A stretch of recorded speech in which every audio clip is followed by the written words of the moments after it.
બ્રાઝિલમાં ethanol પર ગાડીઓ ચાલે છે તો પછી ભારતમાં ઇથેનોલ પર ગાડી ચલાવવામાં વાંધો શું છે?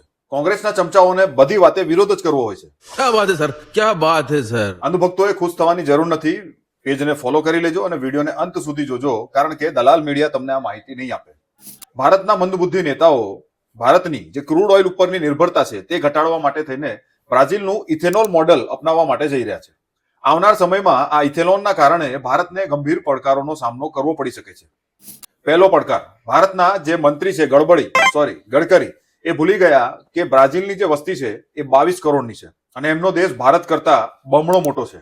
અને બ્રાઝિલે ઇથેનોલ માટેની જે શેરડી ઉગાડવાની છે તેના માટે એક નિશ્ચિત ઝોન પાડી દીધા છે, જેના કારણે અનાજ અને શાકભાજીના પ્રોડક્શનમાં કોઈ કમી ના આવે, જેથી અનાજ અને શાકભાજીના ભાવોને વધતા રોકી શકાય.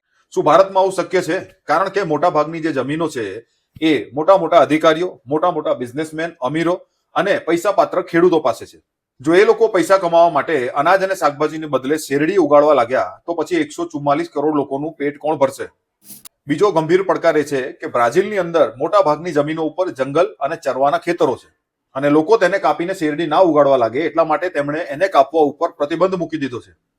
ભારત એ મામલામાં બહુ સાણું છે. કોલસો કાઢવા માટે ફકીર ગેંગના મિત્રોએ ભેગા થઈને આદિવાસીઓ અને જંગલોનો સફાયો કરવા માંડ્યો છે. તો ભવિષ્યમાં ઇથેનોલ માટેની શેરડી ઉગાડવા માટે નાના નાના ખેડૂતોની જમીનો નહીં પડાવી લે એની શું ગેરંટી? ત્રીજી સૌથી મોટી સમસ્યા ઇથેનોલ બનાવવા માટે વપરાતા પાણીની છે. બ્રાઝિલની 22 કરોડ વસ્તીની સામે તેની પાસે 12% મીઠા પાણીનો સ્ત્રોત છે, જે વિશ્વમાં સૌથી વધારે છે.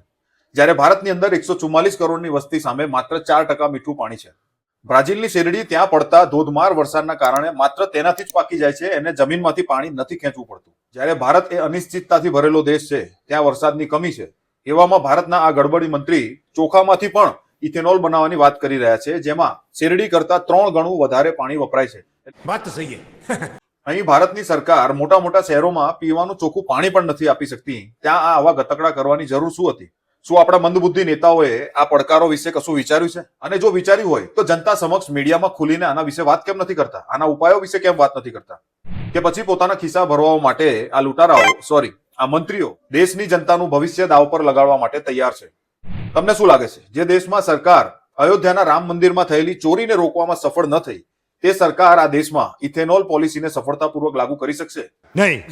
આવતા વિડીયોમાં આપણે જોઈશું કે બ્રાઝિલમાં ઇથેનોલ બનાવવા માટે જે પાણીનો બગાડ થાય છે તેને રીયુઝ કરવા માટે કેવી અફલાતૂન ટેકનોલોજી વિકસાવી છે, જે ભારતના મંદબુદ્ધિ નેતાઓના મગજ બહારની વાત છે. જય હિન્દ.